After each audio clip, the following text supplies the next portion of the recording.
Halo pemirsa Cokro TV, saya bersama Mr. Q lagi dan kita masih melanjutkan nih perbincangan sebelumnya mengenai Rakernas PDIP, tapi kali ini kita fokus ke fenomena yang menurut istilah Mr. Q sendiri adalah the rise of Puan. Fenomena naiknya Puan Maharani. Nah ini saya ingin mendapat penjelasan nih dari Anda nih, dari Mr. Q ini. Gimana? Kenapa itu Anda menyebutnya sebagai the rise of Puan? Ya, karena memang saya lihat di Rakernas kali ini salah satu bintangnya ya, dan salah satu pesan politik yang paling kuat itu adalah the rise of Puan. Puan ini Puan Maharani, putri Ibu Megawati yang sekarang sedang menjabat sebagai anggota DPR, sebagai ketua DPR. Kemarin waktu Pilpres 2024, sebetulnya saya punya teori ya bahwa Bu Mega itu punya dua rencana untuk dua putra-putrinya yang ada di PDI Perjuangan. Untuk Mbak Puan, beliau akan ditempatkan di pemerintahan, dan untuk partai, menjadi ketua partai itu diproyeksikan adalah Prananda Prabowo. Tetapi begitu saya lihat pada hari pertama, ternyata Prananda Prabowo nggak hadir. Bahkan kabarnya sampai dengan hari terakhir pun juga tidak hadir. Walaupun sudah diberikan informasi atau keterangan atau justifikasi bahwa mungkin sedang di luar negeri kemarin anaknya wisuda gitu. Loh, kalau wisudanya udah ya pulang dong. Kalau pulang-pulang kan gitu. Kemudian pada hari terakhir Mbak Puan itu pidato penutup, ada 17 poin rekomendasi. Dan saya melihat dengan kerasnya pidato Bu Mega pada hari pertama dibandingkan dengan rekomendasi itu ada moderasi yang luar biasa. Gitu. Beberapa masih agak sental-sentil kan. Misalnya mohon maaf kepada rakyat Indonesia karena ada kader yang melanggar etika. Ya kan? Ini dari Mbak Puannya. Dari Mbak Puannya. Gitu. Tetapi dalam situ tidak menyebut nama. Lalu Pak Said Abdullah sendiri sebagai salah satu pengurus teras sudah mengatakan bahwa itu tidak ditujukan kepada nama tertentu misalnya. Walaupun tentu imajinasi masyarakat akan bermain ya pada nama tertentu misalnya begitu.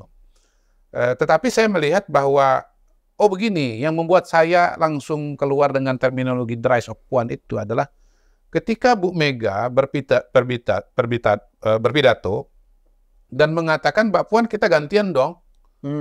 Saya pengen keluar negeri seperti sebagai ketua DPR dan Mbak Puan yang di sini jadi ketua umum partai. Sebetulnya itu kan joke. Pasti joke, karena Bu Mega tidak mungkin jadi ketua DPR, karena beliau bukan anggota DPR. Tidak ada ceritanya ketua DPR itu bukan anggota DPR.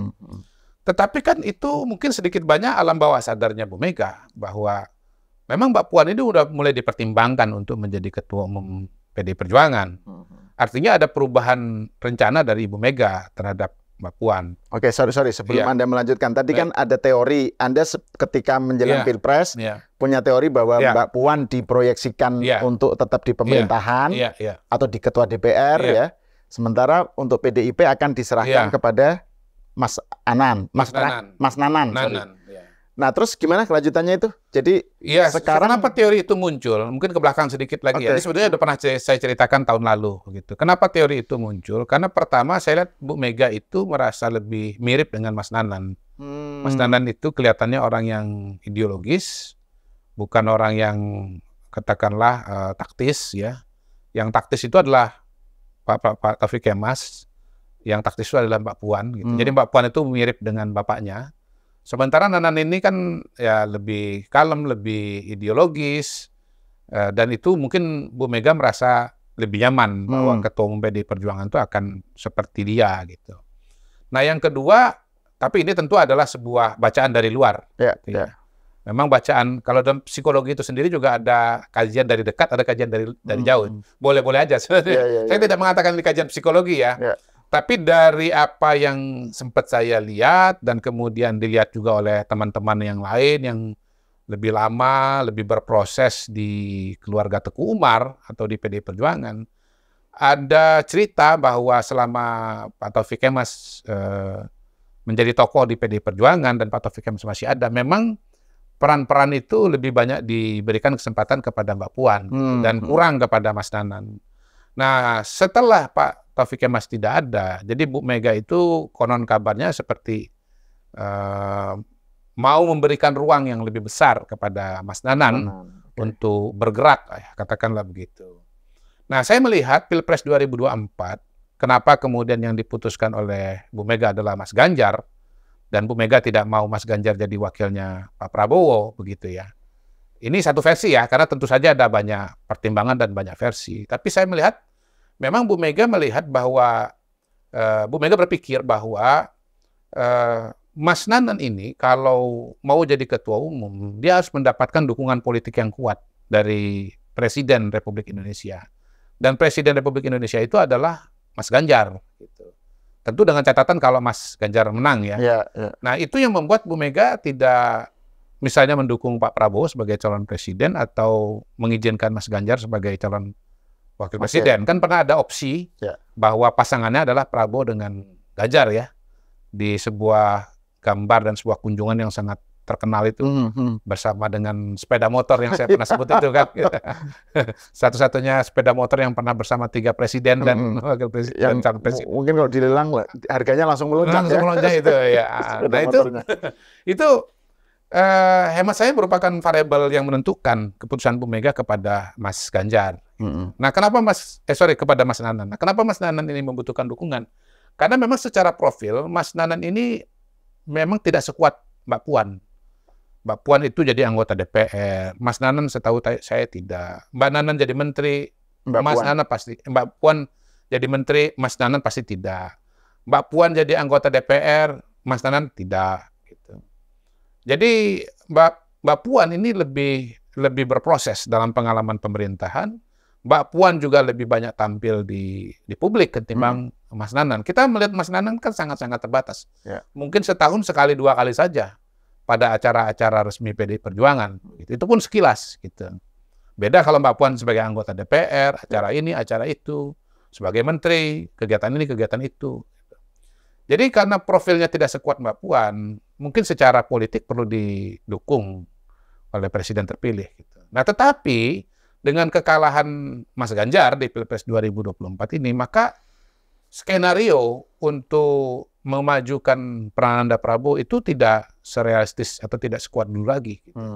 Akhirnya Bu Mega lebih realistis bahwa ya yang bisa berdiri pada kakinya sendiri adalah Mbak Puan gitu.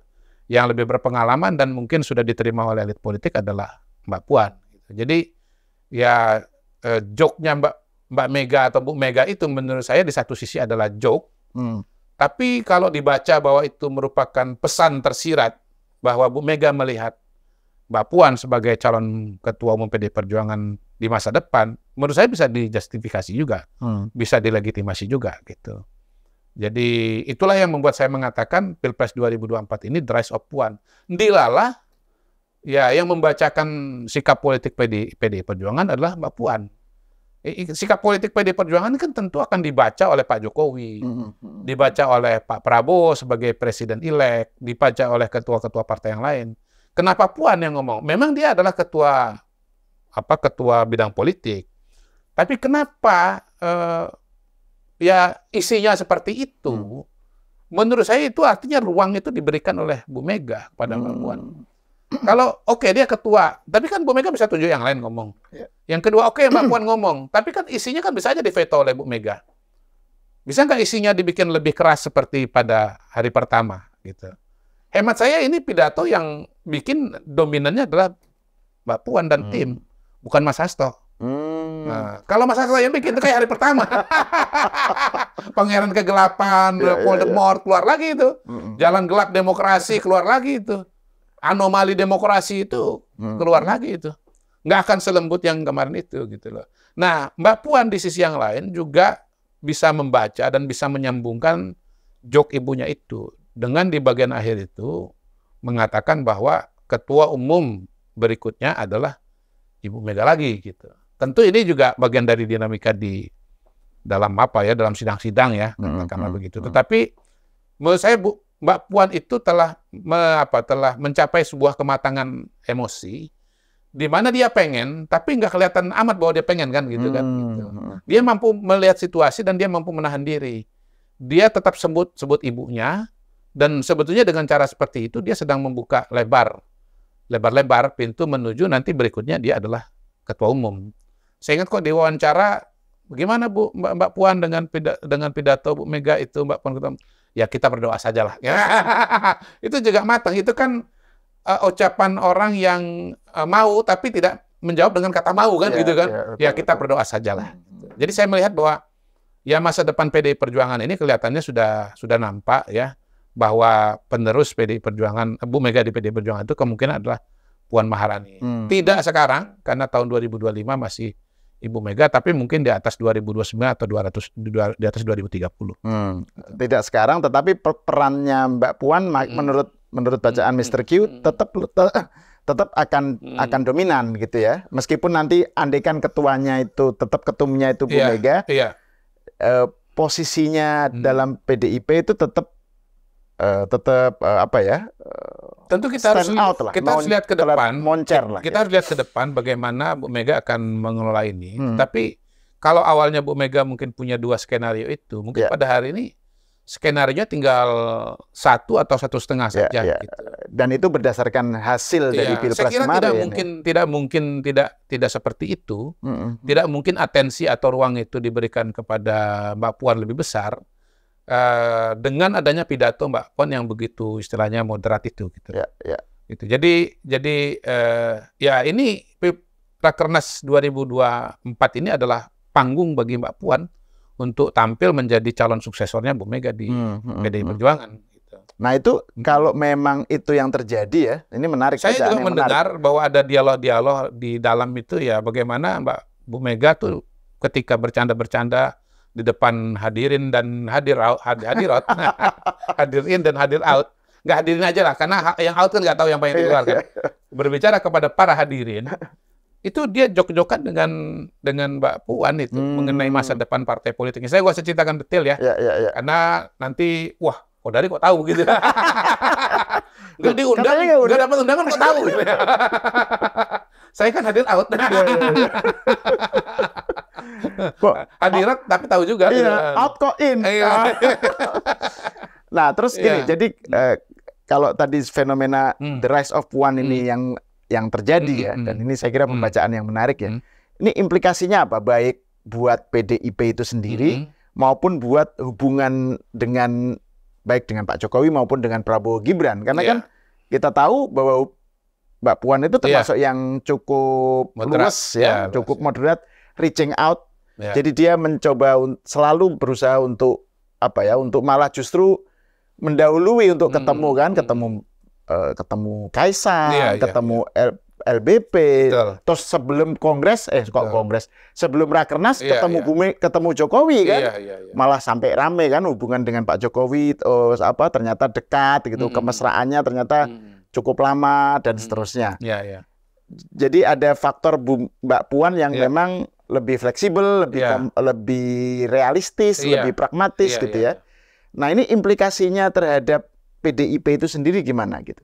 Dan juga terhadap hubungannya dengan Pak Jokowi dan kalau Prabowo. Dalam waktu sekarang dan 5 tahun ke depan ya tentu tetap harus kembali kepada Ibu Mega, dan hemat saya kalau Ibu Mega tetap posisinya pasti keras. Jadi istilah ya gua mainin dulu itu kan menurut saya juga dalam tanda kutip ya Mbak Puan juga harus waspada gitu. Oke, di masa yang di depan Mbak Puan akan dilihat sebagai calon ketua umum yang potensial. Tetapi dalam 5 tahun ke depan ya komando masih Ibu Mega gitu. Dan dalam konteks episode sebelumnya kita sudah mengatakan gua main itu maknanya apa? Ya sekarang saya nggak oposisi, tapi 5 tahun depan saya akan mulai gaspol gitu kan untuk oposisi. Artinya Mbak Puan juga sebetulnya posisinya juga nggak terlalu nggak juga sangat-sangat dominan juga gitu. Ya bisa jadi juga gini, gua mainin itu juga dalam konteks dalam tanda kutip menyelamatkan kursi DPR dari untuk Mbak Puan kan. Karena kalau gaspolnya dari sekarang bisa jadi korbannya 2. Pertama menterinya hilang, yang kedua kursi DPR juga hilang. Ketua DPR juga hilang. Karena akan ada amandemen terhadap Undang-Undang MD3 kan. Fenomena 2014 terjadi lagi itu. PDIP pemenang pemilu, tapi ketua DPR-nya bukan PDIP gitu ya. Itu yang ingin dihindari itu dihindari. Tetapi buat saya begini, sebetulnya kita mungkin bacanya harus lebih luas ya daripada itu. Bahwa ke depan ini memang salah satu tokoh politik Indonesia ke depan itu ya Mbak Puan. Dilihat dari segi usia, dilihat dari potensi regenerasi di PDI Perjuangan gitu. Nah, kalau kita bicara Mbak Puan, mungkin kita harus melihat ke belakang bahwa memang Mbak Puan adalah orang yang sudah berproses. Lepas dari suka atau tidak suka, dia sudah berproses paling tidak secara formal loh. Jadi anggota DPR, kemudian jadi menteri, jadi ketua DPR. Itu lebih daripada cukup. CV-nya Mbak Puan ini sudah sangat-sangat lengkap ya untuk menuju ke pentas kepemimpinan nasional. Berbeda dengan Mas AHY sebelum jadi menteri kan. Kan saya termasuk orang yang sangat sering meng-highlight Mas AHY itu punya 3P, penampilan, partai politik, partai politik, penampilan dan panggung. Penampilan ya, handsome, partai politik dan tapi dia nggak punya panggung, dia nggak punya P yang 3. Pengalaman. Dia tidak punya pengalaman. Nah, kalau Mbak Puan ini semua soal pengalaman dia udah nggak usah dipertanyakan lagi. Yang belum dimiliki oleh Mbak Puan itu adalah popularitas. Yang dimiliki oleh belum dimiliki Mbak Puan adalah popularitas. Jadi PR Mbak Puan itu saya kira adalah popularitas, dan itu adalah hal yang PR beliau paling besar yang menurut saya bisa disimpulkan dari pengalaman 2024. Kenapa begitu? Karena tahun lalu sebetulnya kan sampai 2 tahun yang lalu calon presiden dari PDI Perjuangan itu kan secara teori ada 2, 1 Puan, 2 Ganjar kan. Dan sudah ada upaya-upaya kan dari Mbak Puan, dari tim dari Dewan Kolonel yang ramai waktu itu ya, baliho kepak sayap kebinekaan, kebinekaan terus ada Dewan Kolonel juga untuk melakukan sosialisasi gitu. Tetapi kan rupanya nggak nyetrum kan di masyarakat kan. Akhirnya yang popularitasnya naik kan adalah Mas Ganjar. Akhirnya Bu Mega memutuskan Mas Ganjar, bukan Mbak Puan. Nah, kita anggap bahwa ke depan ini memang yang paling mungkin untuk menuju ke arah sana adalah Mbak Puan. Kalau bicara Mas Ganjar kan sudah 2 kali gubernur Jawa Tengah. Terus sekarang mau kemana lagi? Menteri sudah menyatakan enggak karena akan oposisi. Ya dia nggak punya panggung lagi pada hari ini, Mas Ganjar ini. Nggak punya panggung lagi. Yang masih punya panggung itu, yang masih punya posisi di jabatan publik dan ada ruang menuju ke arah sana adalah Mbak Puan. Gitu. Jadi Mbak Puan ini sekarang PR-nya adalah, kalau beliau mau menuju kursi RI 1 atau RI 2, dan saya yakin itu yang sedang dipikirkan oleh timnya sekarang ini, itu adalah PR terbesar. Jadi The Rise of Puan ini juga menyisakan Mystery of Puan. Nah, gitu. Gitu. Sudah punya semua syarat-syarat formal, tetapi kenapa kok untuk elektabilitas dukungan masyarakat itu nggak bisa naik gitu loh. Jadi itu adalah Mystery of Puan. Jadi The Rise of Puan itu dibarengi dengan Mystery of Puan. Menarik. Itu enigma namanya. Iya. Teka-teki. Iya, itu harus dijawab oleh Mbak Puan. Saya punya dugaan-dugaan sih sebetulnya. Saya punya dugaan-dugaan, tetapi mungkin nantilah. Nanti. Tertutup ya. Nah, kalau kembali ke soal fenomena Mbak Puan ini kan tadi Mr. Q nyebut soal ada bayang-bayang karakteristik dari Pak Taufik Kemas yang mencirikan bagaimana Mbak Puan berperilaku politiknya berperilaku dalam politik gitu kan, keluasan dan seterusnya. Itu kan Mr. Q kan cukup dekat dengan Pak Taufik ya waktu itu ya. Jadi menurut Anda gimana itu pembacaan bahwa Mbak Puan ini adalah versi mutakhirnya Pak Taufik Kemas? Iya, Mbak Puan itu replikanya Pak Taufik dalam pengertian bahwa dia luas, dia lebih praktis, dia lebih realistis dalam melihat dinamika politik dan dinamika kekuasaan. Walaupun memang salah satu PR Mbak Puan yang agak berbeda dengan Pak Taufik, saya lihat adalah Pak Taufik itu pergaulannya sangat luas. Mbak Puan luas, tetapi agak dominan kalangan politik. Betul. Pak Taufik itu jauh lebih luas daripada kalangan politik, kalangan keagamaan, kalangan aktivis gitu. Saya tidak melihat komunikasi. Anak muda ya waktu itu Pak Taufik kan bagaimana dia tanpa sungkan gitu loh mengontak, misalnya mengontak Mr. Q gitu. Betul. Kan. Jadi hubungan Pak Taufik itu menurut saya lebih luas dibandingkan dengan Mbak Puan ya. Yang kedua lebih cair. Lebih cair Pak Taufik ketimbang Mbak Puan. Dan menurut saya itu adalah sebuah modal sosial yang luar biasa bagi Pak Taufik Kemas yang mungkin harus menjadi pelajaran bagi Mbak Puan gitu loh. Mbak Puan ini kan mungkin beda dengan Pak Taufik ya. Pak Taufik itu sebelum dia menjadi elit PDI Perjuangan, sebelum dia menikah dengan Bu Mega, dia memang aktivis semenjak dia di Palembang. Bahkan dia ditangkap kan karena mendukung Bung Karno. Dan dia ada di Jakarta ini setahu saya gara-gara dinamika politik. Jadi memang latar belakang Pak Taufik itu agak berbeda dengan Mbak Puan. Ya, Mbak Puan mungkin lebih terbatas, lingkungan juga lebih terbatas, walaupun memang di orang tuanya juga orang politik, tetapi menurut saya tidak secair Pak Taufik, dan mungkin juga secara karakteristik agak berbeda dengan Pak Taufik gitu. Jadi Pak Taufik itu kerjaannya kan setahu saya tuh tiap hari tuh nelponin orang. Nah setahu saya nggak melihat hal itu kayak Mbak Puan. Bahkan orang mau menghubungi Mbak Puan pun juga susah. Gitu. Itu kan yang pernah Mr. Q ceritakan, misalnya Pak Taufik baca tulisanmu gitu kan, terus dia nelpon gitu, komentari gitu ya.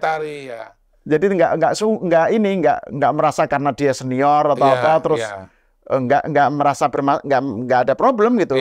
Nelpon yang masih istilahnya itu masih muda, jauh.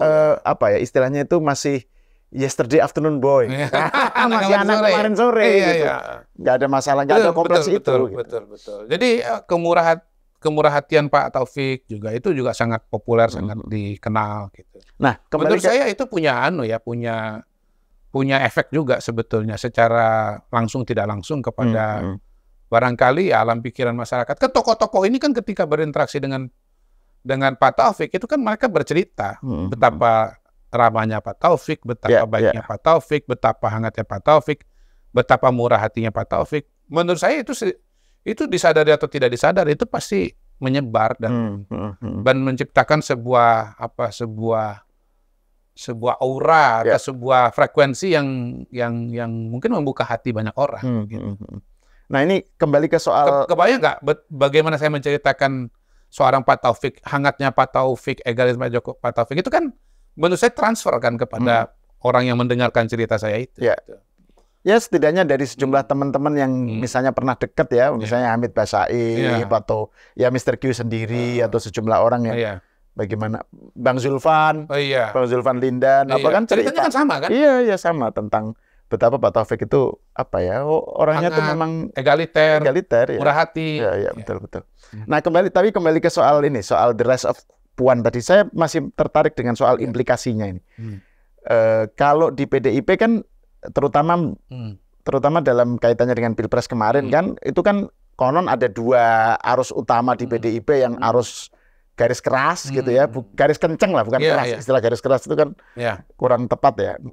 Stel keras lah gitu, Mas Hasto sebagai contohnya kan, pokoknya ofensif.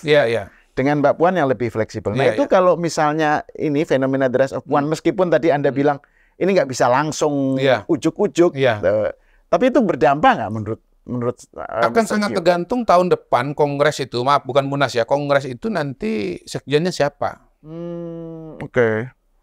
Buat saya Hasto itu adalah sekjennya Nanan.